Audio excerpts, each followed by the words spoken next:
We have a huge update on the Nikita Zadorov contract negotiations. A free agent defenseman could be coming home. Elias Pettersson is called out in the media by Frank Seravalli, and Elias Lindholm already has a team lurking around him. We'll be breaking all that down in this episode of Canucks Digest, but first, make sure to hit that subscribe button and click the bell icon so you don't miss any and all updates this offseason. With that, let's hop into the first topic of the day, which is Zadorov contract update. And we see here on a tweet from the Donnie and Dolly show where Rick Dollywall said the Canucks and agent Dan Milstein are not talking right now, but as I've said for a while, the Canucks know Milstein's ask. Before the playoffs, the two sides talked and it went nowhere, with Milstein rejecting the Canucks offer. Elaborating further, he says people are thinking 5 to 7 years for close to $6 million. I don't think the Canucks can do that, and I absolutely agree here. That would be very, very hard for the Canucks to do, considering all the names that they're going to try and bring back from free agency this offseason, as well as some names that they're going to try and go after as far as trades go.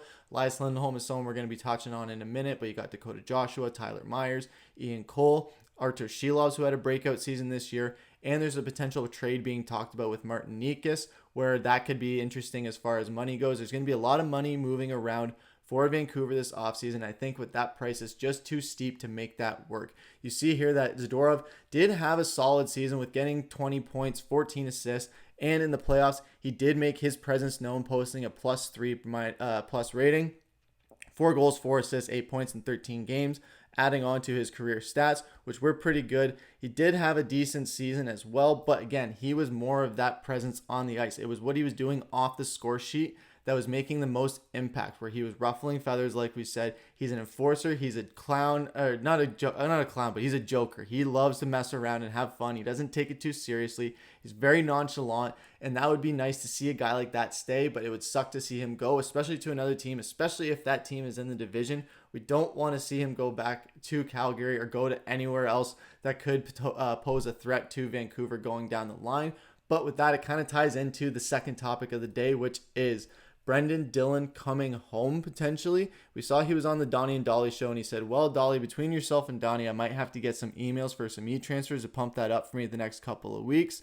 When talking about the possibility of coming to Vancouver, he also said that it would be cool for a hometown kid. It's great to see all the BC boys in the NHL. He mentioned Jamie Benn. It's an open book for me on July 1st. And that would be a very interesting thing for Vancouver to have. You see here with his season stats, 77 games, 8 goals, 12 assists, 12 points, +20. And when you look at Zadorov as well, that's like the main difference you have to look at here, where Zadorov was +0 and Brenden Dillon was +20. And in the postseason, he still had a pretty solid, he had 3 assists in the short season that Winnipeg had, still having a +1 rating. Again, it's not too flashy on the score sheet, but he is a hometown kid where if he is playing for his hometown, he might have a bit more edge. He could develop into a crazy point scorer for Vancouver on this offense with that crowd behind him, chanting his name like they have been for all their stars all season. It wouldn't be as much of a big body replacement like Zadorov is, but he might be a more efficient point scorer. And like we saw in his plus-minus rating, good things happen when he's on the ice. He doesn't have a massive minus rating. He got very, very positive rankings for the season. He's going to be someone who can make a positive impact on this Vancouver offense, who definitely needs something going, because as we saw in the playoffs, they didn't have any offense whatsoever. We saw the offense was dwindling throughout the season with Tocchet's more defensive approach.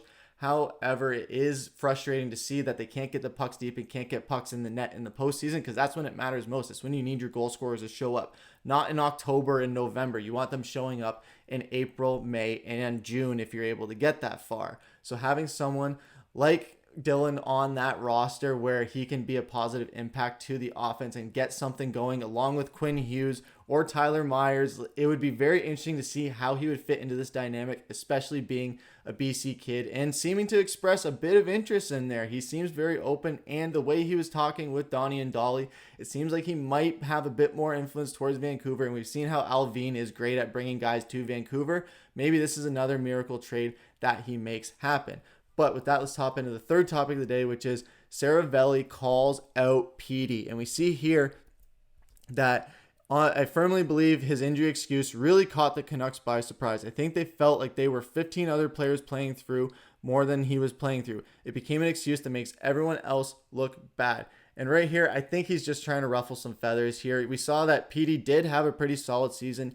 Yes, it was a very front-loaded season as far as points. You see here in October, he did have 16 points plus 7, which isn't too bad. Then you go into November, you got a 14 -4 rating. He's still growing and going in more points. Then you go over to December where he had 13 points plus 5. He was getting a lot of shots on net. He was really starting to hit his stride here. And then you look into January where PD really hit his stride. 14 goals, 7 assists, 21 points, plus 8 rating, and 41 shots on net. He was on fire at that point, and he is claiming the knee injury did happen there. He was slowing a bit down maybe in the end of the month. But then you go into February where he was really dropped off a little bit. Maybe his points did cut by 10. He wasn't scoring as much, but he was still contributing in the assists and on the shot clock. He was still getting something going for this team. But then you go into March when he signed that extension. He was still scoring. He was scoring more than he was in the previous month, but not as much assists. His points did drop off by 2, but he was still getting in there and getting pucks deep. Then you go into April where he basically had the same stats that he had in the postseason. And with this season, it could have been just a war of attrition. Like with many players on the Canucks, they were hurt. That's the NHL where it is a war of attrition. You want to be healthiest going into the postseason. We saw that Petey had a lot of his points early on in the season where he started hot and kind of fizzled out. If anything, you want him to start a bit lukewarm and then get hot at the end of the season into the postseason where he is just an unstoppable wrecking ball. We saw that happen with a few players this year, or just a few teams in general, where they started the season off really in a really bad place and were able to kind of rally and get it going. We saw that with Edmonton, unfortunately. But with Vancouver having a lot of potential pieces coming back and adding some new ones, if Dillon does come over, it would be a bit more of a relief for Quinn Hughes and for Petterson to not have to create as many opportunities. They might be able to relax a little bit and not have to be relied on as much. We saw with Demko what happens when you rely on a player too much. And I think with Artur Shilov's now being that goalie 1B instead of goalie 2, we're going to see a bit more of an even timeshare where these goalies are going to be able to be healthier heading into the postseason. And I think with Pettersson going on this full season of rehab with the Sedins toughening him up a bit more, we saw Petey was able to hit a bit more this playoffs and this season where Petey was getting a bit more physical. So if you beef him up a bit more, you get him more goals in the net, and you get that contract pressure on him a little bit while alleviating the team responsibility where it can fall on JT Miller and Quinn Hughes to be the leader of those teams and focus on Pettersson being your goal scorer. I think Vancouver will be in a good shape heading into next season. It gives me a lot of optimism for them, quite frankly, because I think Pettersson is very salty about how this season ended for him, and he wants to prove people wrong. He doesn't want people to be coming after him again, like Frank Seravalli is clearly doing here with just trying to ruffle feathers, grabbing a headline and just trying to make something happen out of nothing, because Pettersson has been just a buzzworthy topic around Vancouver this season and in the NHL in general with that big extension and the fall off that we saw. But again, I think he's going to silence him next season by just coming out stronger than ever, and I think we're going to see a different Petey next season. But with that, let's hop into the fourth topic of the day, which is lurking around Lindholm. And we see here that Elliot Friedman, on the latest episode of his 32 Thoughts podcast with co-host Jeff Merrick, provided some interesting information on the Bruins' offseason plans, specifically about their expected pursuit of a center. I'm expecting the Bruins to be in on Lindholm if he hits the market. Someone else said to me, throw Chandler Stevenson's name in there. I think there are a lot of people expecting Stevenson to be on Boston's radar. We saw how Boston does need more depth at the center position this heading into next season. And it would be terrible for Vancouver to lose someone like Lindholm because of his playoff efficiency and his late season efficiency. It was a bit slow getting him going after getting him from Vancouver, but he did hit his stride, especially when it mattered in the postseason, and that's what you want. It would be scary to see him go to a team like Boston where they are consistently in the postseason. If you put a guy like that on that team, it would be very scary.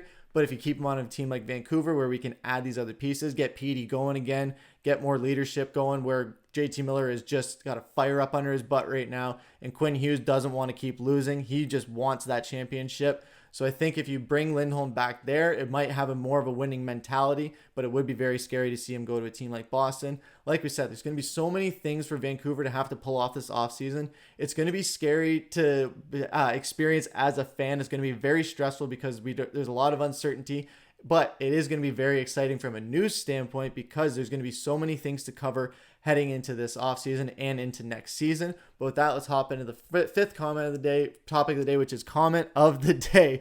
And we see here from this user that there's two types of players. There's those who want to be the greatest and make proud the place where they play, and those who just want to do their job for money. It's a huge difference in that, and I couldn't agree more. We've seen it throughout all the big four sports leagues in the NHL where players are playing for the bag and not for the trophy. I don't think Petey is that type of player, or anybody on Vancouver for that matter. I think all of them want to win, especially when they have the taste of loss in their mouth. They want to come back the next season hungry and ready to win and don't want to feel that loss again.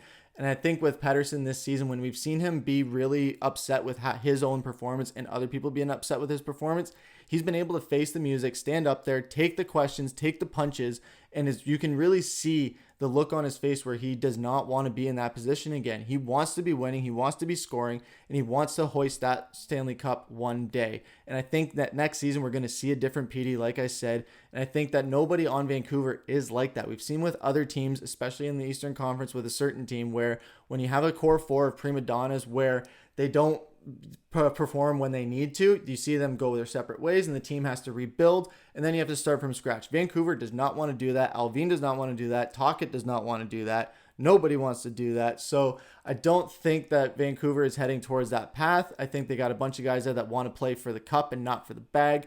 And I think that's going to be great going into next season. But that's going to do it for this episode of Canucks Digest. We'll see you next time.